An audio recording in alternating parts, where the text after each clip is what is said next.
Hello, and welcome back to Wasted. I'm Jade Starr, as always joined by my favorite friend who will never let me down and never give me up, Polish. I don't know that I can forgive you for that. Hey, I gave you the opportunity to come up with your own intro. I've got the Ocelot. It's a cool gun. I want to take it to the new vault. I only have 3 bullets for it, though. Totally the best stuff TP can buy. And Vulture Val is no help. At least she has fanny packs. I didn't realize that she wasn't gonna What's your have damage? every type of ammo. Buy something Yeah. next time, you total dweebazoid. Catch you later, alligator. Well, disappointing as that is, there's a new person in town. Once I stop getting distracted by the jukebox.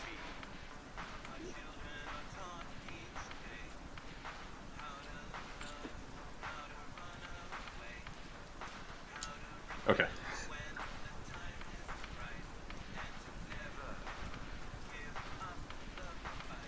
Isn't she incredible?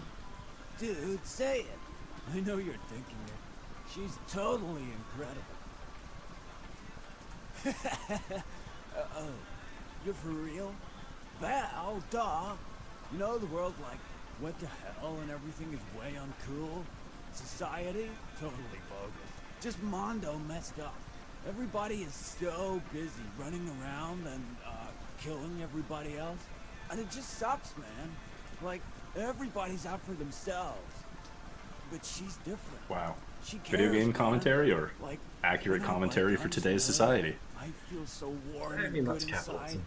I Yeah. can feel that nurturing nature when I hand over my TP. Like, she wants me to be a better person by being better at killing people, even though I kind of suck at it. And she says to come again, and I'm like, I will, Val, I will. No, it's more smooth and deeper than that. Like, I will, Val, I will.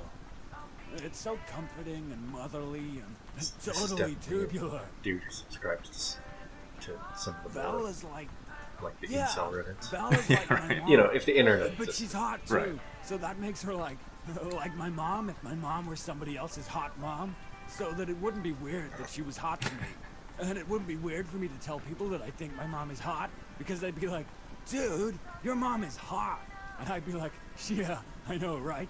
But check it, homeboy, not my mom." Hey. Very, Freudian or So Oedipuscian. like I was saying, everybody's so selfish, like killing other people all the time, or scheming and using the people they don't kill. Could you do me a solid? Whoa! Radical! Dude! Oh my god! I'm freaking out here. That's totally what I wanted you to do! You're one of them, like, mind-reading mutants, aren't you? With, like, psychotic powers? Oh, this is perfect! Oh, this is great! I was gonna get you to, like, kill a load of people and pretend that I did it so she could see what a good guy I am. But now I've got another idea. Instead of lying, I'm gonna cheat, which is different and better. Okay, so, you go and read Val's mind, and you tell me what she's thinking about me. And I can, like, trick her into, like, liking me. This is foolproof. Yes. Foolproof. Yeah, this is going to just go so well. Just gonna go over here and side to myself. Like, come check out the mall. Like, hey, welcome to the mall. God, that guy is such a Poindexter. Is he talking about me to strangers now? Icky! I don't want to hear this. I wish he'd just go away. Alright. I'm sure he'll take this well. Hey, get out of my frame. So have you, like, been all up in them brains yet? Okay. Okay. Yeah, I can work with this. I see where she's coming from. She wants, like, a man of the world.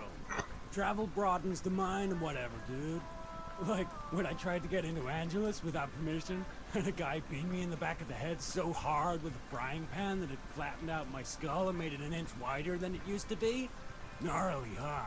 Sometimes my nose bleeds and I have to sniff myself, because I can't remember if I wiped or not. This is how a man builds a life for himself.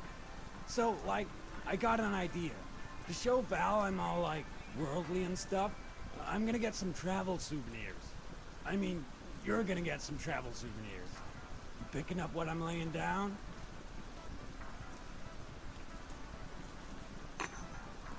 Really good Such dialogue. a long response. Dude, Yeah. please, keep this, professional. Please stay out of my head, okay?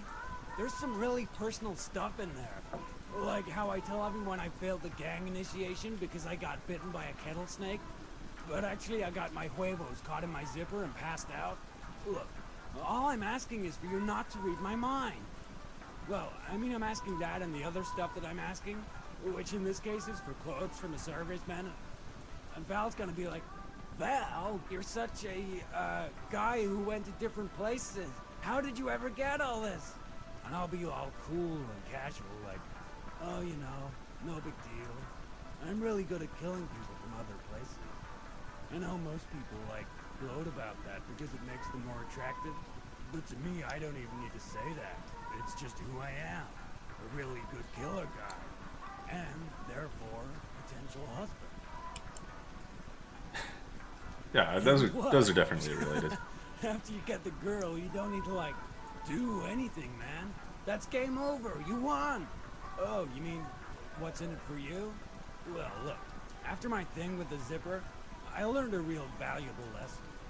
All I have in this life is my balls and my word. A really sweet gun, a bunch of money, clothes, my bed that I sleep in, a car steering wheel for when I sit on the bed and pretend I'm in a really fast car. He's got a in my racing mind, car and bed. I take all the turns. No, with super he has a high bed speed. and a steering wheel. Leave my enemies Yeah, in the that dust. becomes a race car. I'm not about to let anyone take that away from me. Except you, I guess. I'm about to let you take my titanium groin guard, after which I might only have my word, guns, money, clothes, bed, and wheel. This wasn't designed to stop zippers. It was designed to stop, like, bullets and other stuff like that from putting holes in your balls. Or balls in your hole. It's a mondo cool piece of kit, dude. Yeah. Right on. Second. So, like, it's no big deal what you get for me, as long as it's clothes from a Cervezmen. We went over the details before, but, like, I know you got the powers anyway, so you already know. So we can keep this snappy, yeah?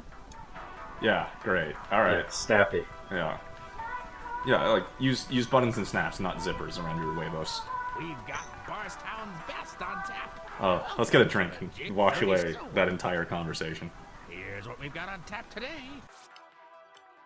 Good special today. So what did I get you? Great, what'll it be today? And your mixer? Good so far. How do you want that prepared? My pleasure. Here you go. All right, here you go. Bottoms up.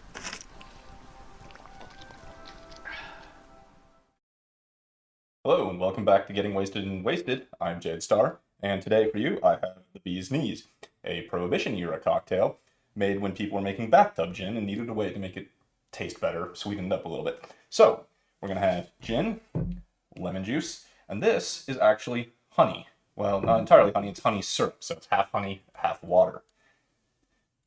So we're going to start off, yes, hi. We're going to start off with 2 ounces of gin.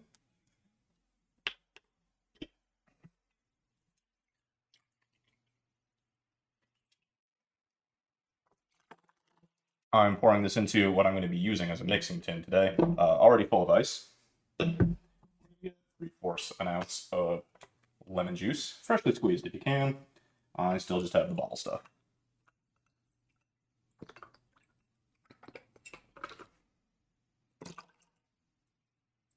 And then a 1/2 ounce of honey syrup.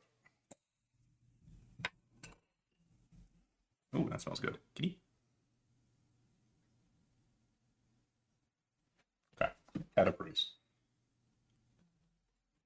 Okay, 1/2 ounce of honey syrup. So we're pouring that into our mixing tin that's full of ice.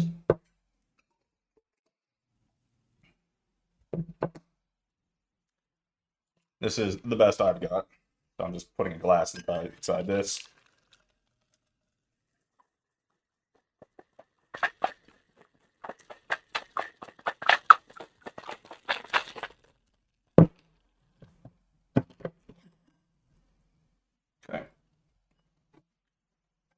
And then we're straining over a fresh glass.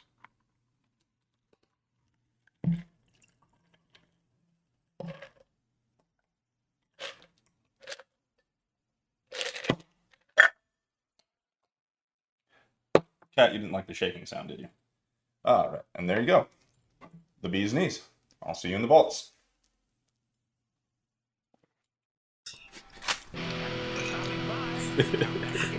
Thanks. You're welcome. Thanks for that. You're welcome.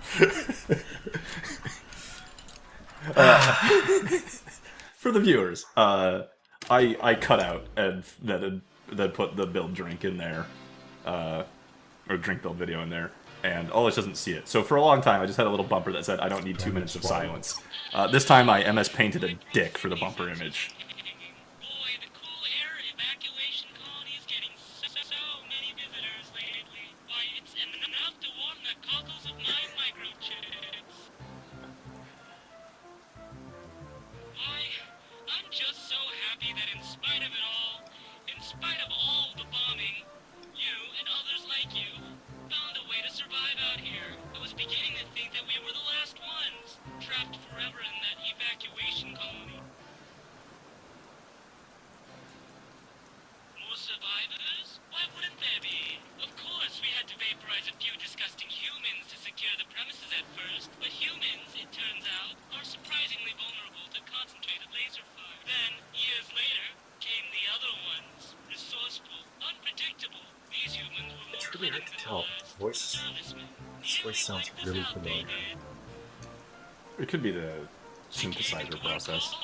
Speaking an indecipherable tongue, destroying us for our parts and stealing our survival supplies. They kept us suppressed and trapped us in the colony for an uncountable number of years. Not even time travel itself was enough to escape their tyranny. Wait, what? What did it just say? Time travel. Yes, on the eve of December 31st, 1999, roughly 20 years after D-Day, we collectively traveled back 100 years to the past. Nobody knows what caused it, just that it was not enough to save us from the Cervezmen. A few days ago, just as we were losing hope, we were saved by scores of heavy metal-skinned androids, far more human-like than any of the robots we'd seen, though it boggles the processes to imagine how that could possibly be a desirable trait. Vulcan, armed with heavy weaponry, they cut through the Cervezmen, aided by the diminutive human slave warriors. SOB purifiers, they called them.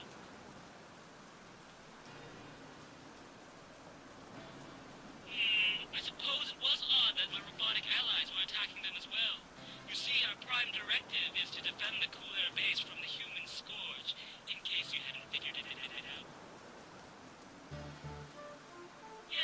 Yes, along with a horde of pathetic human riffraff. In fact, it was one of the humans that blew out my visual sensors and disabled my ambulatory systems.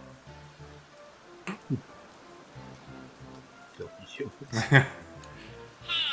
Even with my face planted firmly in a pile of trash, I'd be able to smell the wretched stench of human from a mile away. That is, of course, unless my olfactory sensors were blown off too.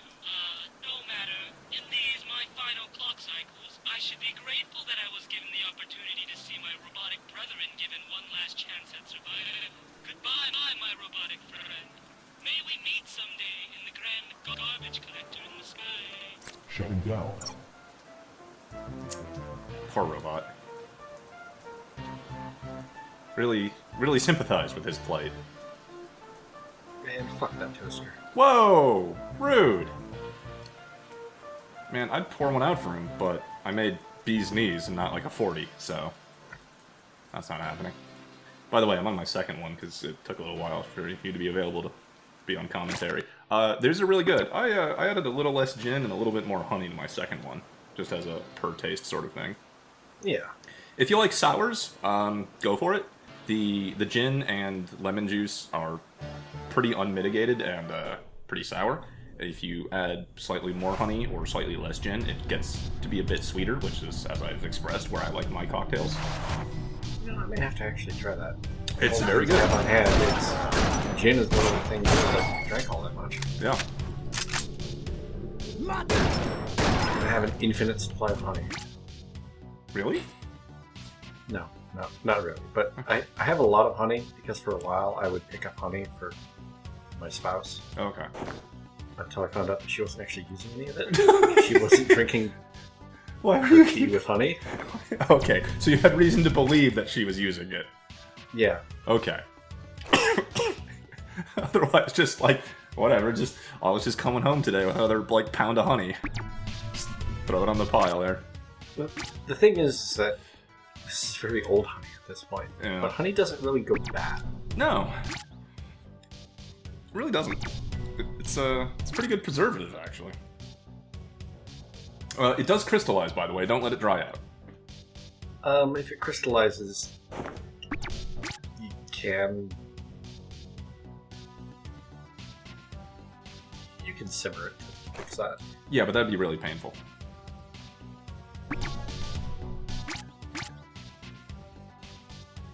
Not like in your hand. Use a container on the stove.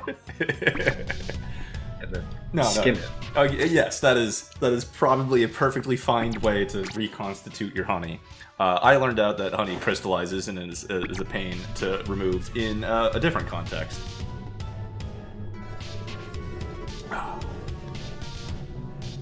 I'm really not sure I want to know. My imagination is going, and I don't like the place that it's taking it. You're probably better off then. You're okay. So hey, Cool Air Vault 2 is in Sandy Crapshow, or San Diego. It is overrun by the Cervezmen, which I think is a brilliant pun for a military base, because it's the servicemen, but cervezas, which is Mexican for... I don't actually know if it's Spanish for beer or like a drink in general, but yeah. It's just beer. Just beer. Cool. I failed Spanish twice in high school.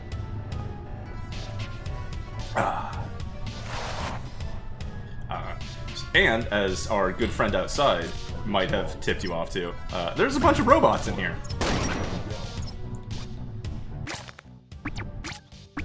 The enemies we face here are going to be much tougher than the general riffraff of raiders and spewmen in Cool Air Vault 1.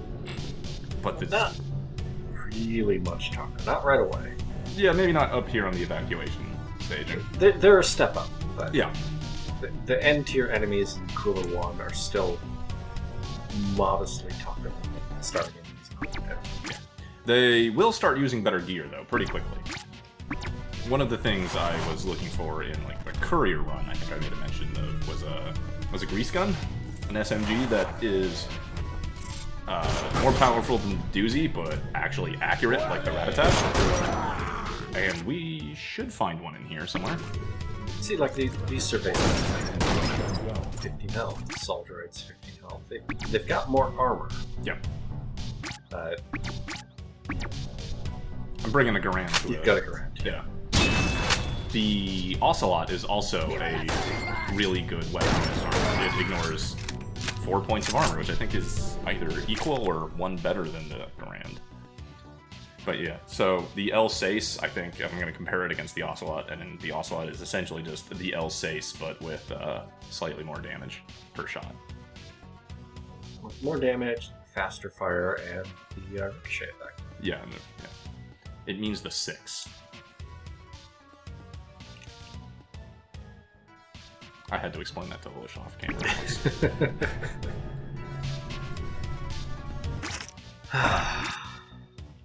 Ooh, hey, mods. I need to quickly make room. I probably only need to bring one piece of Cervezmen kit back for Val. So now I have a silenced and lubed Emma Grand. Suppression works maybe how you would expect it to. If you are crouched and sneaky and hidden, and you shoot an enemy, if they die, it will not alert nearby enemies. Yeah, I was gonna say, it doesn't. This isn't really the kind of game where suppressed weapon is terribly meaningful. But it can let you get a shot or two before alerting. Yeah. And I mean, how many times have we opened up a door into a room and there's just like 3 dudes in there? If we can sneak, open the door, and then pop one, we start a fight off like 2v1 instead of 3v1. Oh shit, this log is long. New messages. Oh, I remember this one. I hate reading. I should have made a third bee's knees. I'm almost out of my second one. Maybe I shouldn't do that. It's not that much, Jim. Well, this video is 18 minutes in, and I'm down about 4 ounces of gin.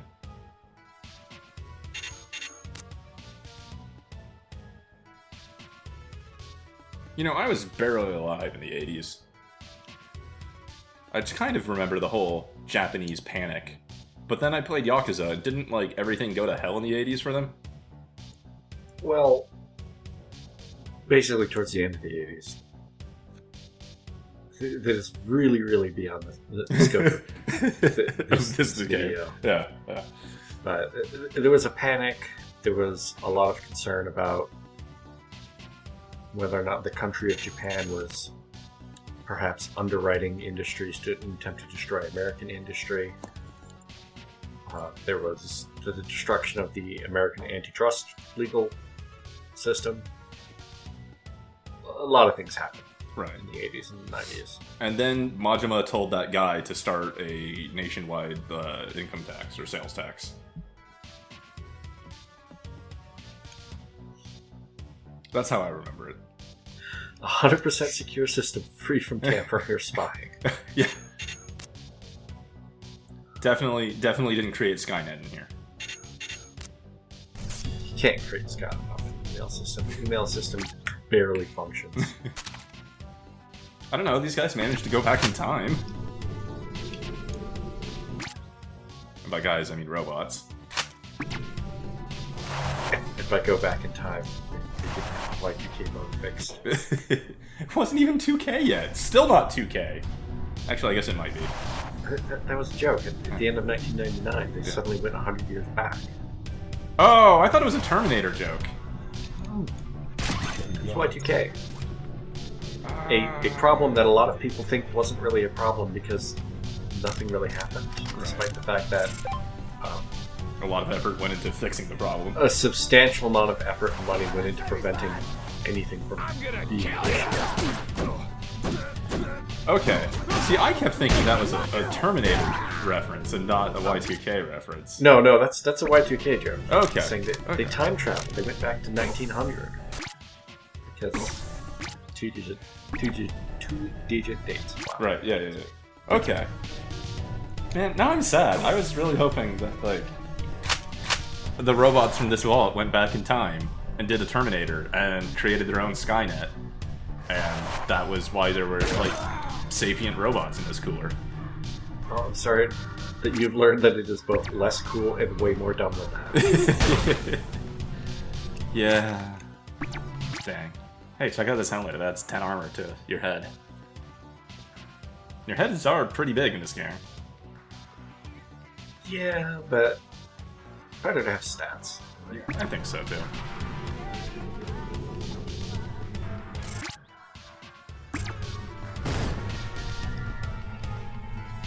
Armor seems like a lot, but you're always going to take at least one hit point from everything. A lot of the low damage stuff tends to be more rapid fire. Already take damage on fire.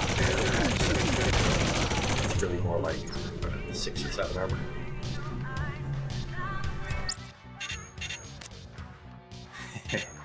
Ah, yes. How about making a potato gun? Except instead of potato, grenade. That'll avoid some warranties. Now, when we get home, we have the ability to craft a grenade launcher.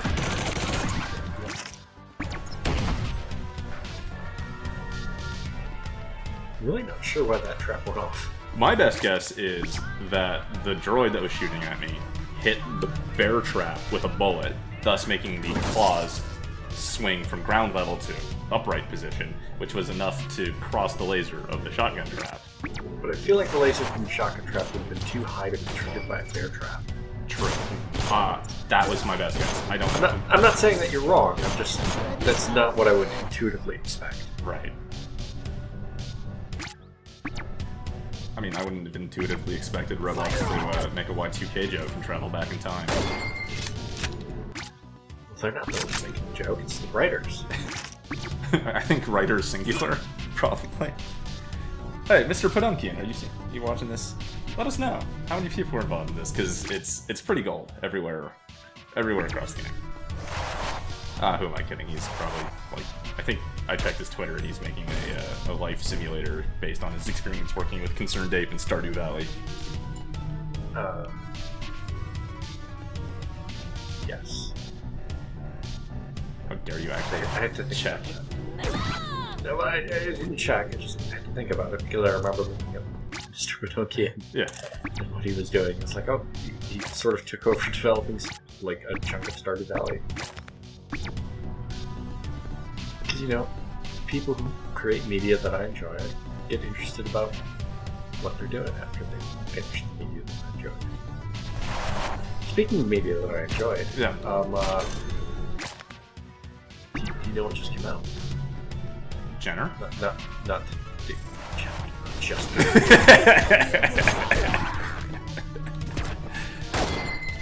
No, I have no idea what you're talking about. New Jagged Alliance. Oh, is it a good one, or is it like back in action and terrible? I don't know, not having played it myself. Oh. But I figured it was, relevant to your interests. Yes, absolutely. I really enjoyed Jagged Alliance 1 and 2, and then not back in action.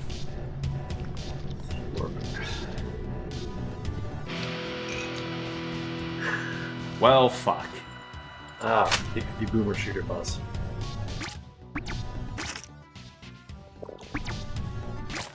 You mean old It's people deep and not explosions, right? No, boomer shooter is a term used to describe like early 90s FPSs. Oh, okay. The kind of game that didn't have a crosshair. Like Like Doom or Duke Nukem. Oh, that's right. Yeah, okay.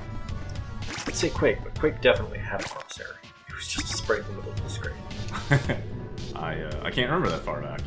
I have definitely played those games. Cannot remember.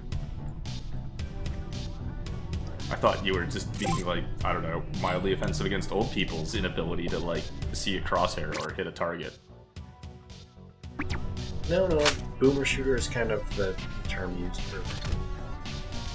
It's unfortunate because boomer shooters are, like, kind of rad, high-paced fun games.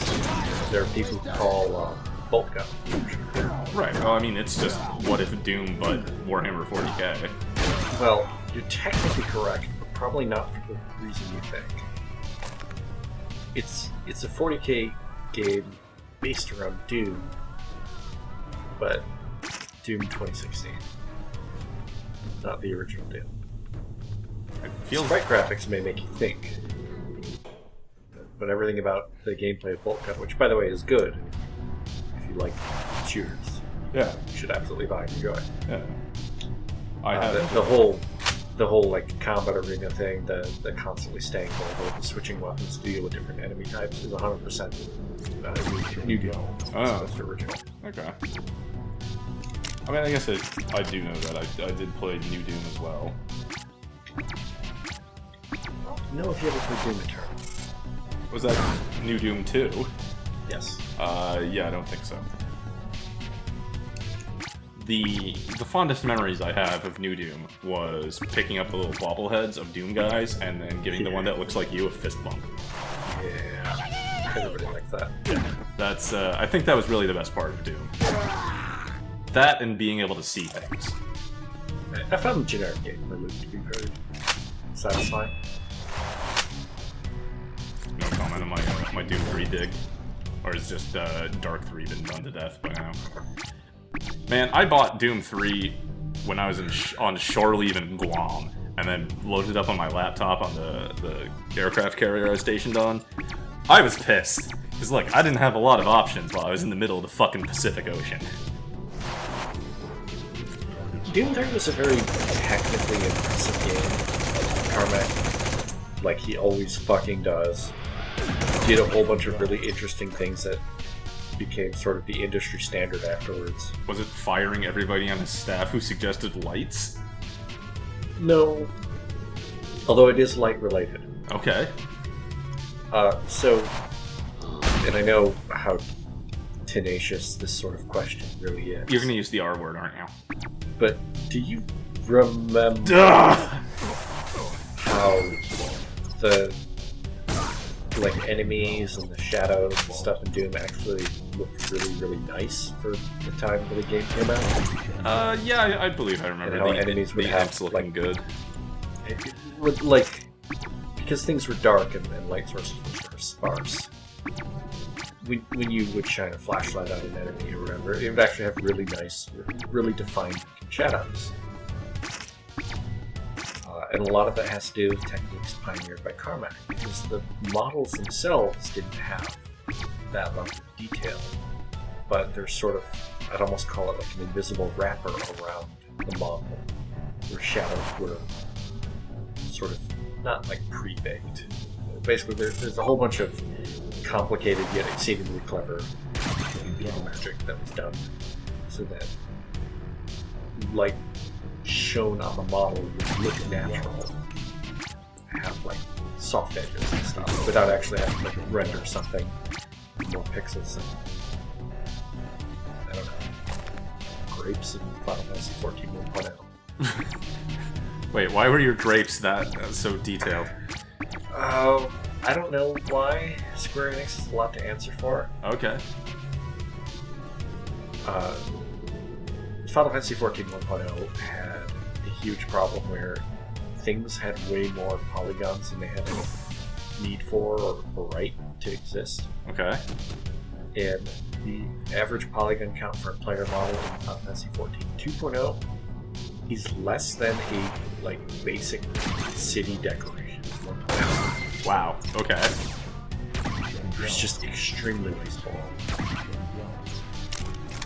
I mean, I can get behind some definitely unnecessarily polygoned grapes, and then I also need a hedonism bot impression as I eat them and comment on the indulgent, wasteful nature of all the polygons, adding to the flavor of the grapes. Sadly, I am not going to Final Fantasy 14 Fan Fest this year. Oh no. Part of the... yeah, I wasn't able to get a ticket. I don't know, it sold out instantly. But part of the grab bag of convention food. Yeah, I suppose. Was high polygonal grapes? Low polygonal grapes, actually. Oh, okay. There's a meme involving Final Fantasy 14 grapes where it was a dungeon or something. But there were grapes. Mm-hmm. And the total number of triangles in this model was 12. Ugh. It was just a charmingly low poly model that apparently somehow made it to the cube. That became something of a meme. So now, as part of going to FanFest, you get a stress ball that is these grapes. Okay, cool. I would like to go and then ask if they can refund the $30 they stole from me on the fucking Mog Shop. That'd be great. I think it would cost you more than $30 to go to FanFest. Yeah, probably. I mean, it still might be fun. Oh god! I forgot about that one. Yeah, that was a super rude trap just pointed right at a door. Answers your question about how much an M1 Garand trap does. I mean, clearly didn't hit you in the face, but it did a decent chunk of damage. Not like unconsciously, you know? Oh yeah. Hey, good. That's...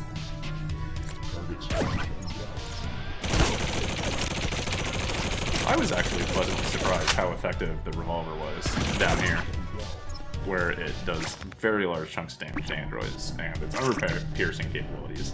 Very helpful against these turrets. I'm sure this has to do with your shoot stat. It didn't feel like the Ocelot should be doing 20 damage in a single shot.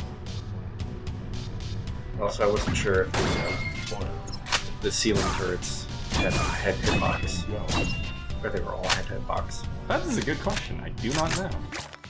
It'd be very funny if they were just all head hitbox.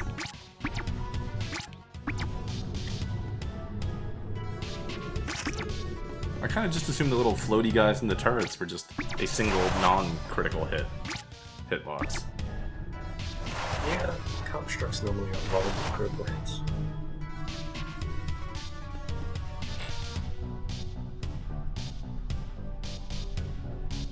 Now remember, in the first vault, all the booze up here was complete garbage. In fact, they were usually actively detrimental to you. There's actually good booze at the start of this cooler. Because of how I'm choosing to edit this, I'm gonna stop here. I'm gonna drink this head wounder because it's actually pretty good, does a lot of extra damage, and we're gonna pass the heck out and go back to the Ony Express. Probably could have easily kept going. Yeah, sure, but there's no reason not to take good booze when you come across it. Especially head wound, 30% more damage on headshots, which, as you pointed out, heads are very large in this game. Yeah, it is a great damage boost. Gnarly weather we're having. Radiation's unrad to the max. Dude, you got the clothes?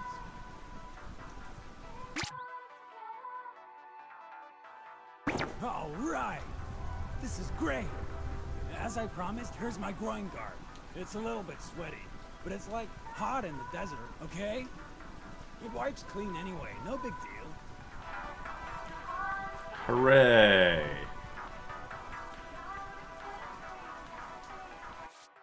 I'm gonna go put that on the mannequin first, I think. Disinfectant. Yeah.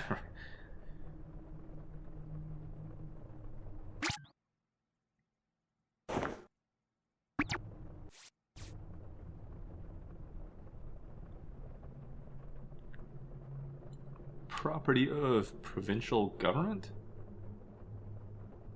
Also, not entirely sure what it is, but it kind of looks like it's the front of, like, a motion-sensitive landmine or something. I don't remember what the groin guard actually does. There you Oh, go. yeah. A lot of armor for the groin, and 2 for the legs. Yeah. And it adds 1 to carry limit, so it makes up for its own bulk. It effectively doesn't take up an inventory spot. Yeah. So with access to the Cervezmen, we finally have some really, really solid shoot gear.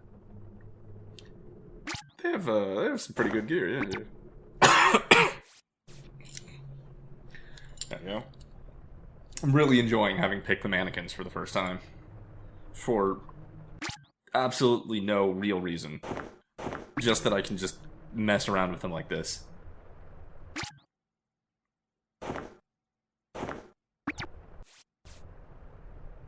There we go. Look at that. A perfectly fine, Solid Snake-esque mannequin.